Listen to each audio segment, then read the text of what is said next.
Each of us has the opportunity, we have a privilege to make a difference in creating a world that works for all of us. This requires courage and heart and compassion. This is more radical than when we're talking about a revolution. This is much more. This is something greater. It is the beginning of a transformation in the quality of life on our planet. And that begins with us. We must learn to take responsibility for ourselves first. Responsibility starts with the willingness to acknowledge that you are a cause in what matters. And whatever matters in your life, whatever situation is going on in your life, we need to acknowledge that we are a cause in it, no matter what it is. We are a player in that play. We need to be willing to deal with the situation from that point of view, that we are the source of who we are the source of what we do, we are the source of what we think, we are the source of what we have to offer, and what we are not allowing to shine through. We are the source of ourselves. This point of view extends to include even that, what is done to you, and ultimately what another does to another. Nothing happens to us. We are the source. We are the creation. Responsibility is not fault. It's not praise. It's not blame. It's not guilt. It's not shame. When we take responsibility, it is not about feeling blame, shame, guilt, or even for that matter, victory over a situation. All of these are judgments. These are evaluations. We're not trying to evaluate our behavior. We're not trying to evaluate or judge our behavior. We're just accepting responsibility that we're the source of it. Whether it be good or bad, right or wrong, for better or for worse, we are the source. We are responsible. When we move into a place of responsibility, beyond the judgments, beyond the evaluations, we move into that next space of clarity called accountability. When we become accountable, we give ourselves the opportunity to live at choice rather than letting life happen to us accidentally. When we become accountable, we give ourselves the opportunity to carve out our future rather than sit back and let it happen to us. When we move into that state of mind and the clarity of accountability, accountability held from as one's word is the ground from which one's transformation is created ongoingly. We continue to grow. We are accountable for our happiness. We are accountable for our future. And as soon as we become accountable, things start to change. We begin to see transformation in the way that we live and the way that we think. And all of this, just from understanding we are the source of everything within our lives. Everything we feel, everything we felt, everything we're going to feel. Taking responsibility of that in a non-judgmental manner, moving into a place of accountability, suddenly our life begins to change. Without accountability, without committed speaking, without promises and declarations, there is no transformation. There is at best, momentary feelings of happiness and clarity. Momentary. They don't last. We need to give ourselves and make the promise to ourselves that we are going to move into the future, that we are going to move into a place that we are creating the future, that it's not just happening to us. When we make that promise, we give ourselves that power back. We take back our power. We are responsible, we are accountable, we are transforming ourselves. And as we promise to do that, that is where we find our power. A promise that we make from the stand that who you are is your word engages you into participating in your life. Things stop happening to you. You are now the creator. And this on a side note, this is my personal definition of what integrity is. Integrity is your word. Integrity is if you say something, do it. If you say you're going to do it, do it. And I'm not talking about, oh, I say I'm going to be there at 7 o'clock. I'll be there at 7 o'clock. That's just called common decency. No, integrity is I am going to do this for you. I'm going to do this for myself, and following through, being honest and holding yourself accountable to your word. Again, not being a spectator. You're engaged. All of a sudden, you're engaged. You stop being a spectator. Your words become actions that actually impact your world, that actually impact the world around you.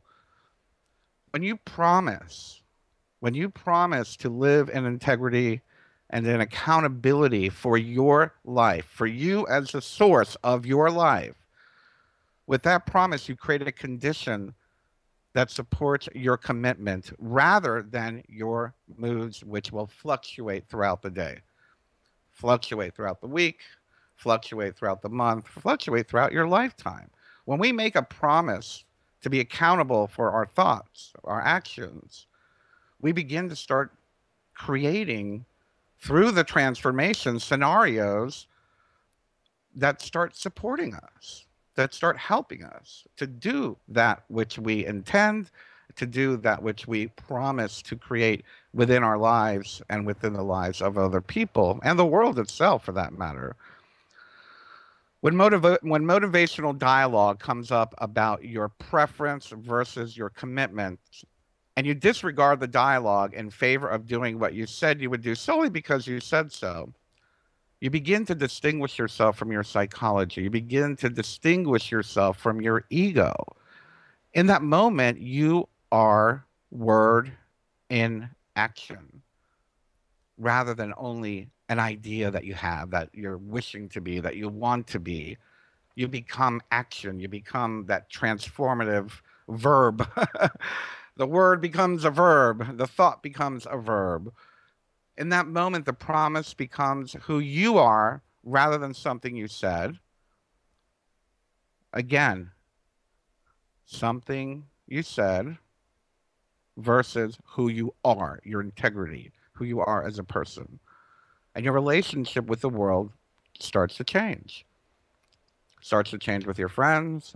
It'll start to change with your family, with your work, with your job.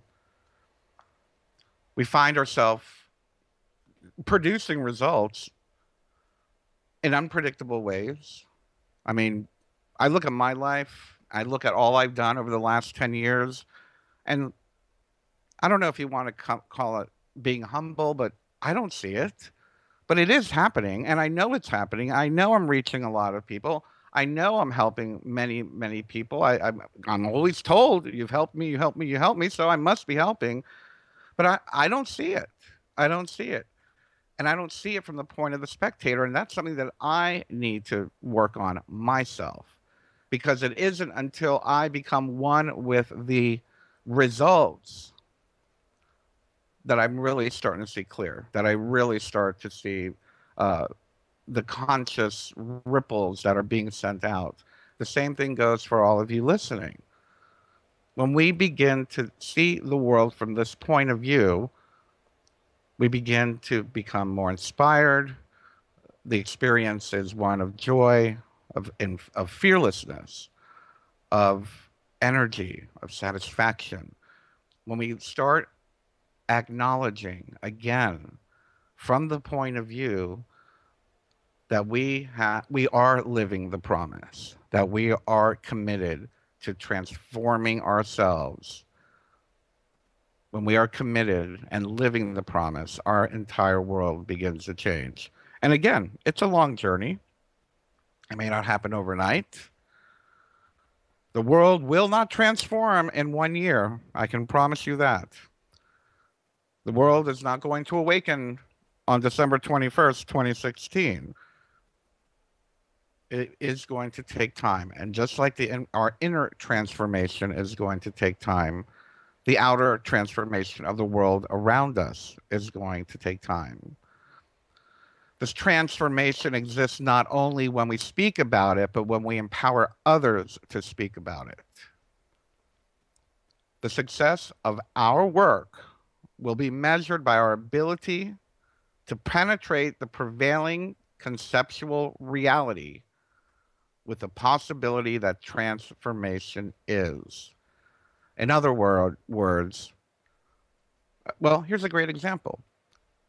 The dialogue. We see over the last several years what's been going on the political scene, how the dialogue has changes, where we are speaking about the transformation process, where we are speaking about peace, where we are speaking about economic justice, where we are speaking about, healthcare for all, whatever it is. The dialogue is changing because we have penetrated the the social discussion, making it more powerful and giving us the ability to see the transformation. The things that were spoken about in this year's presidential election was something I could only dream of 20 years ago.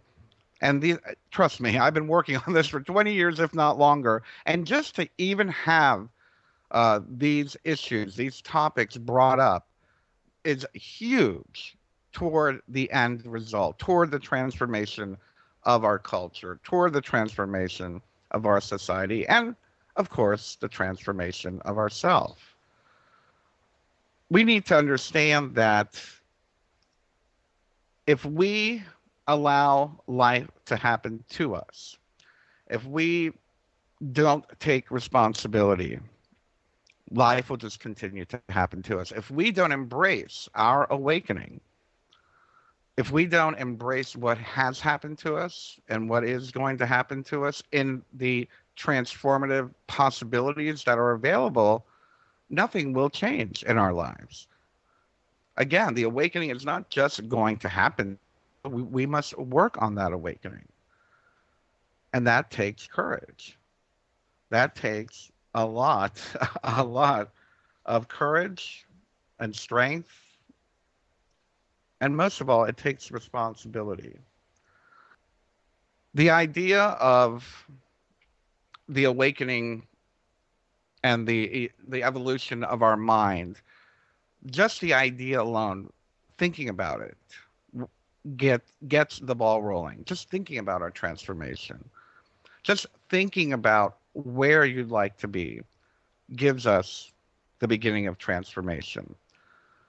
What stops us and what creates the obstacle is when we believe that we are our past. This moves on to the idea of the story, and I love this meme that I post quite often. At any point you can change how the story is going to end, at any time. Our story, we all have one. We all have a story. This is where I was born. This is how I grew up. This is how I was raised. I was raised to believe this. I was raised to believe that. I went to school for this. I got a degree for this. All of these stories that we begin to identify with are literally the obstacle toward your clarity, toward your consciousness. Fine, they may have gotten you that diploma, may have gotten you that job. Yay, your parents taught you good manners. Thank you for that. But to identify with our story as if it is over, as if it controls who we are, removes any chance of possibility, any chance of transformation. We have got to erase that, erase clinging. I don't want to say erase it because, it is yay, fond memories, yay, happy times, yay, learning from bad things, but to not allow us to sit in that muck of, oh, well, I was burned by my ex-husband, or I was my friend screwed me over. Actually, both have happened to me. But it's not identifying with it as this is going to happen again. There's something to be said for that which we resonate is that which we attract to us. So we need to also be honest in that which we are resonating. Are we being responsible for our energy? Back, geez, back in my early days when I was just getting involved in, the esoteric and whatnot. And, of course, everyone's like, oh, a love spell. How do you do a love spell? And it was very simple. My teacher taught me, you're going to attract that which you are. So if you want to have a loving, caring, supportive partner, you must be a loving, caring, supportive person. You must vibrate at that level. If you want happiness, joy, social, a full social calendar, all of these things, you must vibrate that. And I still see it within my own life.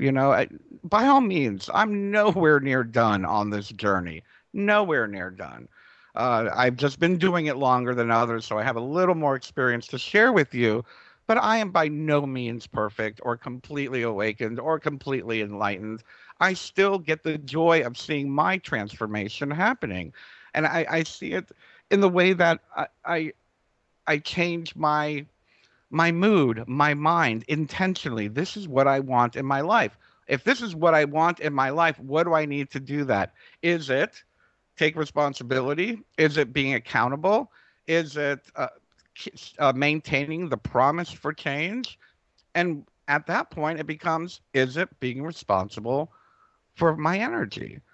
Am I a prickly pear that's, a cactus that's keeping everybody away? Am I being a loving, embracing person that draws people toward me? Am I being fair? Am I being judgmental? All of these things. We're always a work in progress. But we have to stay in the progress, is what I'm saying here. Stay in the progress. Don't stay in the past. The past is over. There's nothing you can do about it. All of the things that have happened to you, I'm very sorry. You got this and you got that, and you were abused and you were robbed and your husband left you. And I'm very sorry you had to go through that. But it's done. It's over. You are here. You are now. And it is your choice to continue to move forward in and live in your future instead of looking and stumbling over your feet because you're busy looking toward the past. And yes, it is that easy. It is that easy. There are no more excuses. There aren't. We all know enough. We have all studied human consciousness, for thousands of years now. There is no reason for us to cling to outdated ways of living and thinking. There is no reason.